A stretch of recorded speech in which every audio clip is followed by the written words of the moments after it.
Buenas, mi nombre es Madeline Uceda y este video es un video de la clase de radioprotección de la carrera de radiotecnología. En este video abordaremos los temas del capítulo 39 del libro de Buchon. Para introducirnos al tema, que es el control de dosis de radiación en el paciente, vamos a hablar de lo que es la física médica. La actividad de la física médica está encaminada a reducir las exposiciones para el POE, que es el personal ocupacionalmente expuesto, y para el paciente. Los monitores de radiación profesional son los que utilizamos para medir la exposición en los radiólogos y en los técnicos radiólogos. La dosis en el paciente la podemos estimar mediante las prácticas de examen de rayos X simuladas con modelos humanos o con otros objetos. Para mantener los niveles de radiación bajos, lo que debemos hacer es tener un procedimiento de control de exposición en el profesional y en el paciente. Como primer tema encontramos las descripciones de la dosis en el paciente. La estimación de la dosis en el paciente la podemos lograr describir de tres maneras. Con la S, que es la exposición de entrada a la piel o la exposición superficial de la piel. Con la dosis gonadal, que es la respuesta genética a posibles radiaciones en futuros hijos de la persona que ha sido irradiada. Y la dosis en la médula ósea. Es importante conocer la dosis en la médula ósea, ya que este es el órgano responsable de la leucemia inducida por la radiación. Esta cantidad de dosis no se puede medir directamente, entonces la medimos a partir de la S, que es la exposición superficial de entrada a la piel. En la tabla 39.1 tenemos las cantidades de radiaciones en procedimiento de radiodiagnóstico para cada región de la médula ósea. Una de las maneras para estimar la dosis en el paciente es por medio de la S, que es la exposición de entrada a la piel o la exposición superficial cutánea. Para esto podemos hacer uso de tres métodos. El TLD, que es un dosímetro de termoluminiscencia, el cual si lo utilizamos con un procedimiento adecuado, podemos obtener un mayor índice de valor de variación del 5% o menos a ese valor. También tenemos el uso del nomograma. Para utilizar el nomograma debemos conocer los siguientes factores. Bien, podemos estimar la intensidad de salida en un nomograma de la siguiente forma. Primero tenemos que conocer la filtración total del haz de rayos X. En caso de que esta no se conoce, entonces vamos a tomar la valoración de 3 milímetros de aluminio. Luego tenemos que identificar los KBP y los MAS del examen previsto. Los KBP los muestra con estas líneas curvas. La filtración total la vamos a tener reflejada en el eje X y la exposición en miliröntgen por cada MAS la vamos a tener en el eje Y. Entonces lo que vamos a hacer es, cuando nos da un valor de KBP, vamos a trazar una línea desde la filtración total. Tenemos un ejercicio que dice: estimen la S en una placa lateral de columna a 66 KBP y 150 MAS con una filtración de 2.5 milímetros de aluminio. El 2.5 lo vamos a tener más o menos acá, que sería la filtración total. Esa filtración vamos a trazar una línea desde 2.5, cortando las líneas de los KBP. Entonces, luego vamos a ver dónde intercepta la línea de filtración con los KBP. Si nos dicen que son 66 KBP, lo vamos a valorar en 60 KBP y vamos a ver, este es el punto de intercepto de la línea del KBP y la línea de filtración. Entonces vamos a trazar otra línea horizontal desde los KBP hacia la de izquierda a llegar a los miliröntgen por MAS.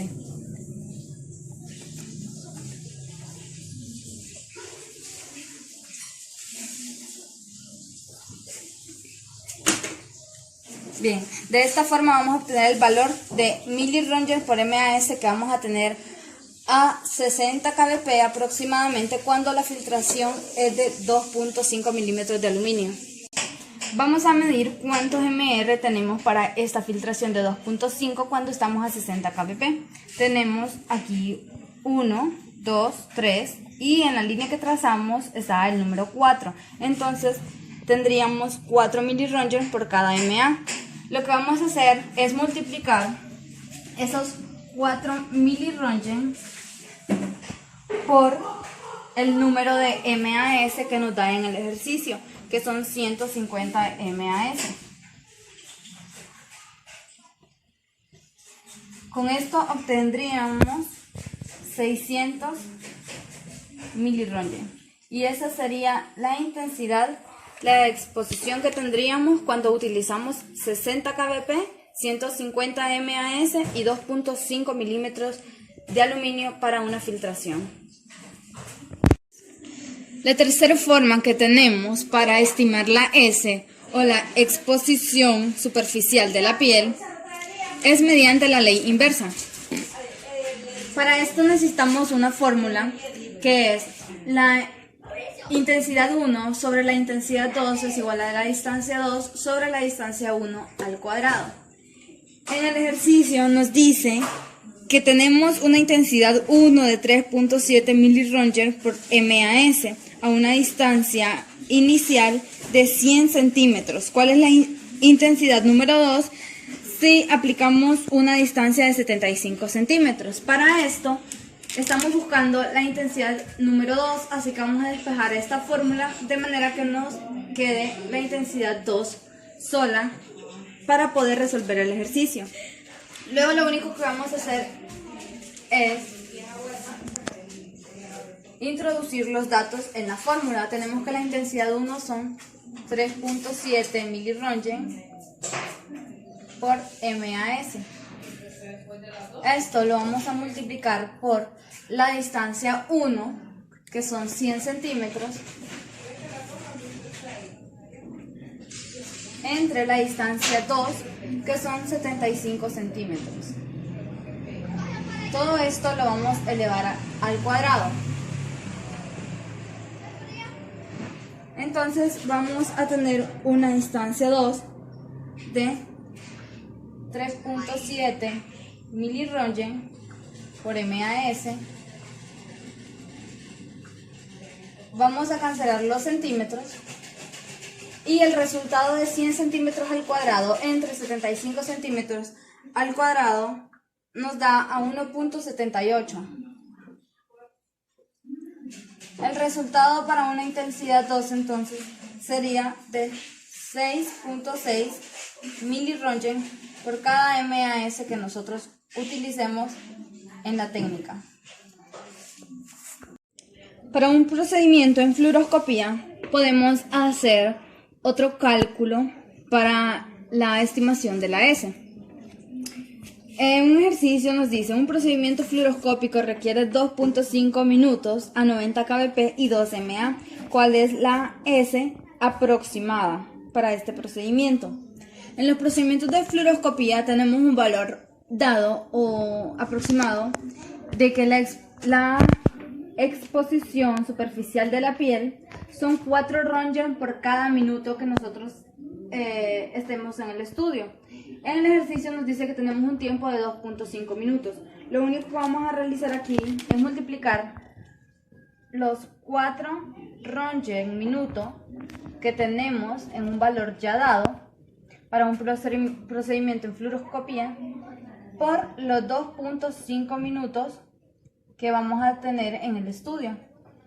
Obtendríamos una S para este estudio de 10 röntgen. Estos 10 röntgen serían por todo el estudio. La segunda forma de describir la dosis en un paciente es utilizando la dosis medular media. Para esto tenemos la distribución de la médula ósea en distintas regiones anatómicas como la columna vertebral, distribuyéndola en las vértebras cervicales, en las vértebras torácicas, las vértebras lumbares. También tenemos una porción de la médula ósea en la cintura pélvica y en otras regiones anatómicas, las cuales tenemos descritas en la tabla 39.2. Bien, si el 50% de la médula ósea se expuso a una dosis media de 25 ENRAD, entonces tenemos que su dosis medular media sería 12.5 ENRAD. La siguiente forma de describir la dosis en un paciente para la estimación de la dosis es la dosis genéticamente significativa, o es decir, la dosis gonadal. Estimar este valor es importante debido a las estimaciones de efectos genéticos que se sospechan de la radiación, la cual podría producir un efecto genético total sobre una población si esta es irradiada. Se sumarían las dosis individuales recibidas para un total de población. Para eso tenemos una fórmula que es GSD, que significa dosis gonadal. La igualamos entre la sumatoria de el valor medio de las dosis gonadales por examen por el número de personas que se sometieron al examen por la progenie. La progenie es el número esperado de futuros hijos por persona. Esto lo dividimos entre la sumatoria del número total de personas en la población por la progenie, que como les dije anteriormente, es el número de futuros hijos esperados por cada persona de la población. El siguiente tema que tenemos son las dosis en exploraciones especiales. Dentro de estas tenemos lo que es la dosis de mamografía. Actualmente la mamografía convencional y la mamografía digital son las únicas aceptadas. Y una S normal para mamografía en una proyección común son de 800 miliröntgen. Las rejillas radiográficas se utilizan en la mayoría de exploraciones de mamografía de pantalla película. Estos índices más populares de rejillas son de 4.1 y de 5.1. Cuando utilizamos rejilla se aumenta el contraste de la imagen, pero a la vez se aumenta 2 veces la dosis que le estamos dando al paciente. La dosis de mamografía puede ser engañosa al momento de medirla, debido a que los rayos X que se utilizan son de baja energía. Si la S para una proyección que tenemos, una proyección cráneo-caudal, es de 800 miliröntgen, puede hacer que la dosis de la línea media de la mama solo van a ser 100 ENRAD. La dosis glandular es el 15%, representa el 15% de la S. Para esto, entonces, tenemos una respuesta biológica adversa baja, o sea, los efectos que podemos ocasionar en una mamografía son bajas debido a que los rayos X que estamos utilizando son rayos X de baja energía. La dosis glandular varía con las variaciones de rayos X en calidad y en cantidad. La dosis glandular total se puede estimar con la contribución de cada proyección. La contribución de cada proyección que vamos a realizar en la mamografía va a ser del 15%. En esta imagen tenemos dos proyecciones, que es una cráneo-caudal que va desde la parte del cráneo hacia abajo a dar a la mama y una oblicua mediano-lateral. El aporte de cada proyección es del 15% de la exposición cutánea de entrada. Aquí tenemos 800 miliröntgen, que es el valor de la S, pero el valor de la densidad glandular va a disminuir y va a ser 120 ENRAD por cada proyección que tenemos. Y como tenemos dos proyecciones, una cráneo-caudal, van a ser 120 ENRAD de la proyección cráneo-caudal más los 120 ENRAD de la proyección que tenemos mediana lateral. Entonces vamos a tener una densidad glandular total de 240, aportando el 15% de cada una de ellas. Para calcular la dosis glandular en mamografía, lo único que vamos a hacer es sacar el 15% de una proyección dada. Tenemos aquí una proyección cráneo-caudal de 800 miliröntgen. Entonces, lo único que vamos a hacer es multiplicar 0.15, que equivale al 15%, por los 800 miliröntgen, lo cual nos daría una densidad glandular de 120 mRAD para cada proyección que nosotros tengamos. En este caso tenemos dos proyecciones, entonces solo vamos a multiplicar 120 mRAD por 2 que serían 240 en rad, y esa sería la densidad glandular total para este estudio. La dosis de mamografía, vamos a tener un límite cuando usamos rejilla y cuando no usamos rejilla. Cuando hacemos el uso de rejilla tenemos un límite de radiación por proyección de 300 en rad, y cuando no utilizamos la rejilla tenemos un límite de 100 en rad por cada proyección que nosotros realicemos.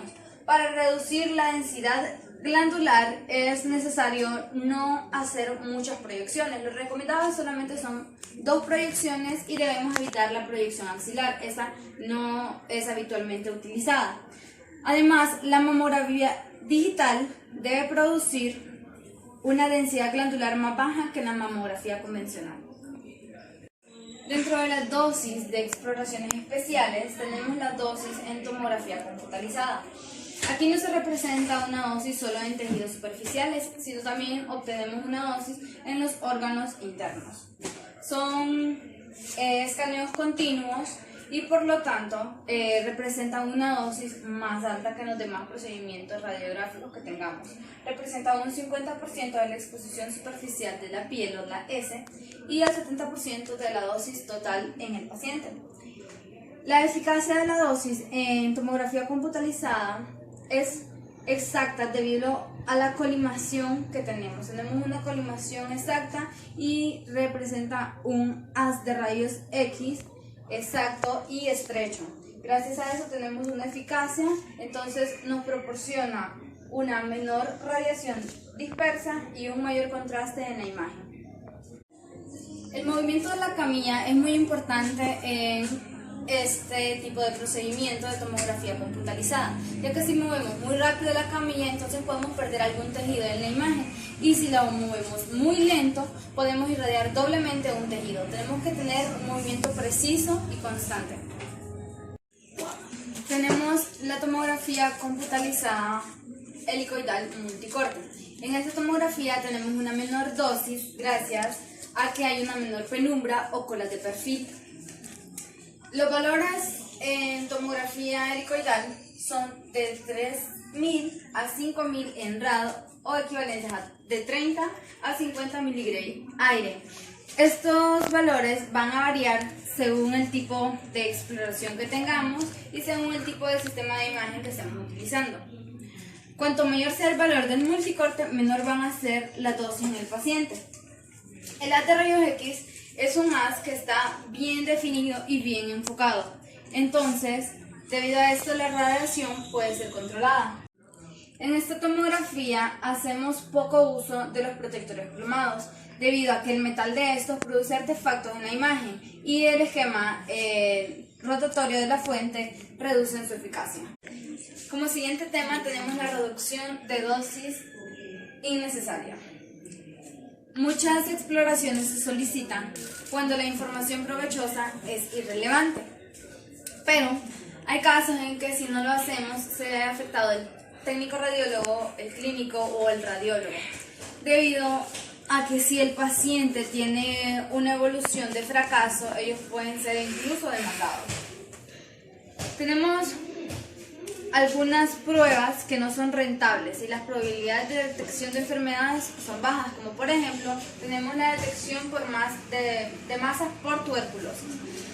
Este procedimiento no es tan eficaz y es más recomendable hacerlo solo en ciertos tipos de grupos de riesgo elevado, como por ejemplo en grupos de mineros, personas que trabajan manipulando alimentos o personas que están en contacto con berilio, asbestos, cristales y otros tipos de materiales.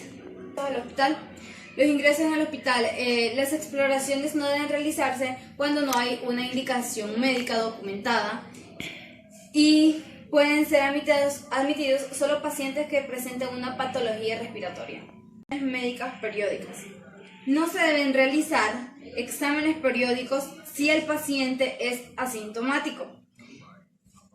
Tenemos también lo que son las tomografías computarizadas en urgencias, las cuales su utilización excesiva debe controlarse. Tenemos la tomografía computarizada helicoidal multicorte.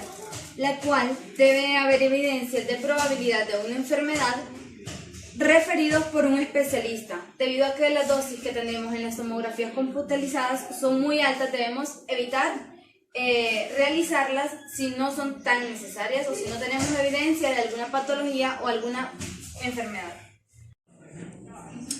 El siguiente tema es la repetición de exploraciones. Esto puede suceder en un hospital que esté demasiado atareado, pero no se debe exceder el 5% de las repeticiones. Hay varios motivos por los que podemos repetir un procedimiento radiográfico. Puede ser por el mal funcionamiento del equipo, porque el técnico utilizó una técnica inadecuada, porque hubo un movimiento durante la colimación, porque se posicionó mal el paciente, o porque hubieron errores de rejilla o errores al cargar el cassette. Para la reducción de dosis innecesarias tenemos también en cuenta lo que es la técnica radiográfica, que incluye los KBP, los MAS y la colimación. Cuando nosotros tenemos un valor alto de KBP, esto no va a influir en la dosis del paciente. Lo que va a influir son los MAS, que son los que están directamente relacionados con la dosis que va a absorber el paciente. También tenemos que tomar en cuenta la colimación. Debemos hacer una colimación correctamente y exacta para no irradiar zonas que no necesitamos que nos proporcionen en la imagen. También tenemos lo que es el receptor de imagen. Los receptores de imagen se deben seleccionar dependiendo del tipo de exploración que nosotros vayamos a realizar. Las tierras raras y otras pantallas son rápidas y deben de usarse, además son apropiadas en ortopedia y en exploraciones de tórax. Los receptores de imagen de radiología digital son más rápidos que los de radiología convencional, entonces son más recomendados utilizarlos. También tenemos la colocación del paciente. El siguiente factor es la manera en que nosotros vamos a colocar al paciente. Cuando se examinan extremidades superiores o una exploración del tórax, debemos colocar al paciente en forma sedente. En posición lateral se debe proporcionar un delantal protector como escudo para el paciente. También tenemos el área específica de protección. La naturaleza de las exploraciones con rayos X se controla mediante la adecuada protección y la adecuada colimación. El uso de protección está indicado cuando un órgano o tejido sensible está cerca o está debajo del haz útil de rayos X. Tenemos dos tipos de protectores. Tenemos los protectores de contacto y los protectores de sombreado. Los protectores de contacto son los que se colocan directamente en el paciente. Los protectores gonadales pueden ser los protectores de contacto o pueden ser protectores de sombreado. Los protectores de contacto mayormente se utilizan en niños. Los protectores de sombreado son los que utilizamos habitualmente en los adultos y son iguales de eficaces que los protectores de contacto. Solo que en este empleo de protectores, el técnico radiólogo tiene que estar muy pendiente de este protector y tiene que estar observándolo constantemente. El siguiente tema es la paciente embarazada. Vamos a ver cómo afecta la radiación en el embrión o en el feto. Tenemos consideraciones radiobiológicas y dentro de ellas las dependencias temporales y las dependencias de dosis. En una paciente, la gravedad de la respuesta a la exposición va a depender del tiempo y de la cantidad o la dosis de radiación que nosotros emitamos para ella. El periodo más sensible de la exposición a la radiación ocurre antes del nacimiento. El feto es sensible. Tenemos la dependencia temporal, que se refiere al tiempo del embrión o del feto. Cuando va de la segunda semana de embarazo, entonces lo más probable como respuesta a radiaciones altas va a ser el aborto. Si vamos de la segunda semana a la 10ª semana, que en este periodo le llamamos organogénesis mayor, entonces posiblemente vamos a tener anomalías congénitas. Si es en la primera etapa, vamos a tener la deformidad del esqueleto, y si es en la etapa tardía, vamos a tener una deformidad neurológica. Durante los últimos trimestres son improbables las respuestas a las anomalías anteriores, o sea, a las deformidades esqueléticas y a las deficiencias neurológicas. lo que podríamos tener entonces sería una enfermedad maligna durante la infancia. Tenemos también lo que es la dependencia de dosis. Según estimaciones basadas en la extrapolación de animales estudiados, después de recibir una cantidad de 200 rad o equivalente a 2 Gray en el útero, es casi seguro que los defectos antes prescritos sucedan. O sea, estas anomalías pueden suceder si el útero es irradiado con 200 rad o con 2 Gray. Sin embargo, la posibilidad de que estas dosis ocurran en radiodiagnóstico es pequeña. No utilizamos dosis tan altas en radiodiagnóstico. Más de 10 rad de dosis fetal representa un 1% de anomalías y el riesgo estimado relativo es aproximadamente para evaluar el riesgo de malformación en la infancia. La información a la paciente es muy importante. Si la existencia del embarazo es conocida, por ninguna circunstancia debemos realizar un procedimiento radiológico, al menos de que este sea una decisión documentada. Entonces, se realizará siguiendo las recomendaciones para minimizar la dosis y para hacerse con colimados precisos donde necesitamos y posicionados con blindajes protectores. Tenemos un registro electivo, la encuesta a la paciente y el anunciar. En base a esto vamos a dar la información a la paciente. El registro electivo es la manera más directa de asegurarse contra la irradiación de un embarazo insospechado. Entonces, se requiere que el médico radiólogo o el técnico determinen el ciclo menstrual de la paciente. Los exámenes radiográficos en los que el feto no esté ni dentro ni cerca del haz útil se pueden hacer. Solo necesitamos proteger o más bien usar protectores pélvicos. También tenemos lo que es la encuesta al paciente. La encuesta al paciente es un procedimiento para que la paciente tenga su ciclo menstrual o lo indique, y la paciente debe completar un formulario de información antes de que vayamos a realizar una exploración. Tenemos un ejemplo en la figura 39.9 de lo que es un formulario. También tenemos que anunciar. ¿En qué consiste esto? Esto consiste en poner carteles en los pasillos, en las salas de espera, en las puertas antes de entrar a hacer los estudios radiográficos, para anunciar a la paciente que si está embarazada o tiene sospechos de un embarazo, debe evitar esta exploración. ¿Qué vamos a hacer si una paciente se irradia y nos damos cuenta después que está embarazada?